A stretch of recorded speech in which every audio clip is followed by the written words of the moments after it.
안녕하세요. 라온의 책 먹방. 오늘은 설득하지 않는 설득의 기술이라는 책을 먹어보도록 하겠습니다.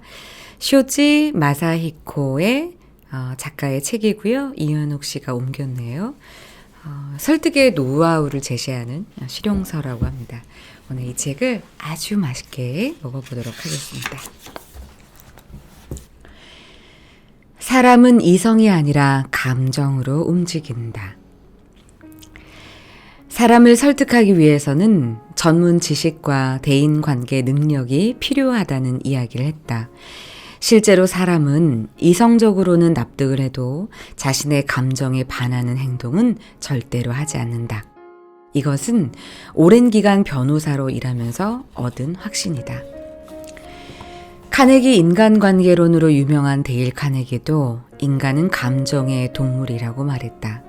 설득에서도 상대방이 감정적으로 이어져 있다고 느끼지 못한다면 아무리 상대방에게 유리한 제안을 하더라도 절대 긍정적인 답을 얻을 수 없다.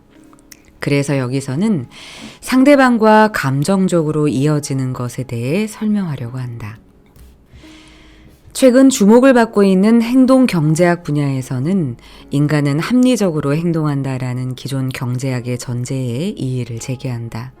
그리고 심리학의 성과를 바탕으로 인간이 반드시 합리적으로 행동한 것은 아니라고 주장하고 합리적이라고 할 수 없는 인간의 행동의 예를 다수 소개한다. 표현을 조금 바꿔보면 인간은 감정으로 움직인다라고 해도 과언이 아니다. 이것은 논쟁이나 다툼에 직면하면 쉽게 이해할 수 있다. 구체적인 예를 들자면 토지 경계 확정 소송이라는 것이 있다. 옆 토지와의 경계가 애매해서 자신이 주장하는 경계선과 옆 토지 소유자가 주장하는 경계선이 달라 합의에 이르지 못하고 쌍방 모두 감정에 치우쳐 법률사무소의 문을 두드리는 경우가 있다. 이런 토지 경계 확정 소송에서는 일단 화해를 통한 해결은 기대하기 어렵다. 옆 토지 소유자와 매일 얼굴을 마주치면서 서로에 대한 증오가 깊어진 탓에 상대방을 부모를 죽인 원수처럼 미워한다. 그래서 겨우 폭 30cm 정도의 차이를 두고 계쟁 토지의 평가액의 몇 배에 달하는 돈을 쏟아부으면서 몇 년 동안이나 소송을 진행하는 것이다. 10년 전쟁 정도는 흔하게 볼 수 있다. 제3자의 입장에서 보면 계쟁 토지를 절반으로 나누거나 합당한 금액으로 상대방에게 매각하는 편이 훨씬 합리적이다. 소송을 하면 변호사 비용뿐만이 아니라 감정 비용이나 자신이 주장하는 선을 표시한 도면을 작성하는 비용 등이 든다. 또한 해결까지 오랜 세월이 걸릴 수도 있다. 절반으로 나누거나 매매하는 방식으로 정리하는 편이 훨씬 저렴하게 끝날 뿐만 아니라 시간 역시 낭비하지 않을 수 있다. 하지만 내가 담당한 사건에 한해서 이들은 절대 화해를 통한 해결을 하지 않았다. 이처럼 감정이 인간의 행동에 미치는 영향은 상상 이상으로 크다. 그리고 때로는 합리적인 계산을 도외시하기도 한다. 즉, 상대방이 감정적으로 납득하지 않으면 아무리 장점이 있다는 사실을 신뢰할 만한 근거를 제시하며 말해도 최종적으로 동의를 얻을 수 없다. 반대로 친한 친구처럼 평소에 감정적인 유대가 있는 관계라면 이러한 요건은 필요 없다. 그렇다면 이와 같은 감정적인 유대 관계가 없는 사람을 설득해야라면 어떻게 해야 할까? 첫째, 먼저 설득을 하려는 자신이 해당 기획이나 아이디어에 얼마나 푹 빠져 있는지를 보여줘야 한다. 진심인지 아닌지 의심되는 사람이 무언가를 해보자며 아무리 열심히 설득해도 대부분 진지하게 받아들이지 않을 것이다. 그렇기 때문에 일단은 나 자신이 마음속 깊은 곳에서부터 실현되길 간절히 바라고 있다는 사실이 상대방에게 전해져야 한다. 교수에 대한 학생들의 평가 실험에서 언급했듯이 표정이나 제스처를 이용하면 자신의 열정을 보여줄 수 있다. 물론 의욕이나 열정만 강조하는 것이 아니라 실현되지 않았을 경우를 가정하여 실망한 목소리로 슬프게 표현하는 등 다양한 방법을 통해 상대방의 감정을 자극할 필요가 있다. 회사의 명운을 좌우할 이 프로젝트의 성공을 위해 저는 목숨을 걸 각오로 임할 것입니다. 성공하지 못한다면 모든 책임을 지겠습니다. 와 같은 문장을 강약을 잘 조절하며 말하는 것이다. 이러한 방법으로 상대방의 감정을 자극하면서 진심을 보여주면 됩니다.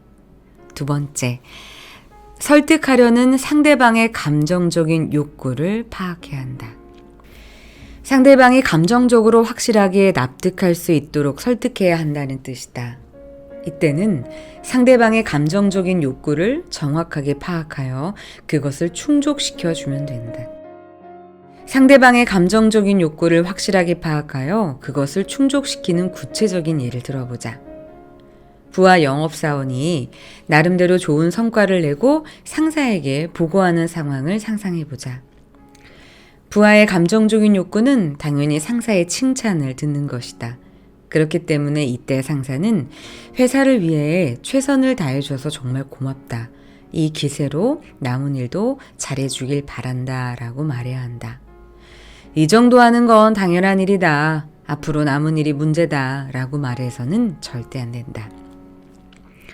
이 두 가지 패턴 모두 앞으로 남은 일을 당부하는 말이지만 설득의 효과는 완전히 달라진다.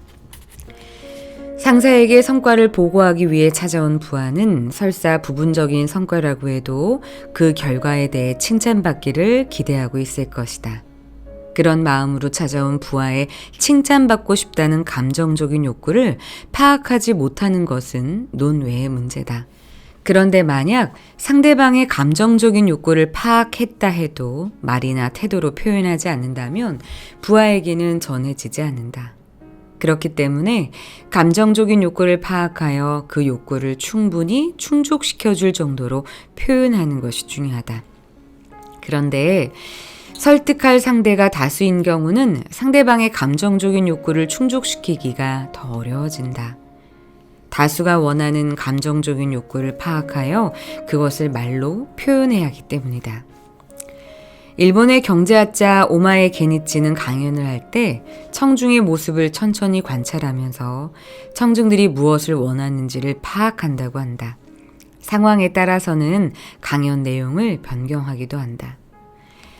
대부분의 경우 강연을 할 때는 참가자의 속성, 기업 경영자, 젊은 회사원, 학생, 수험생의 보호자 등을 사전에 알 수 있기 때문에 참가자들이 원하는 것을 어느 정도는 파악할 수 있다. 하지만 실제로 눈앞에서 보고 알 수 있는 것도 있기 때문이다. 이처럼 인간의 행동은 감정에 의해 좌우된다.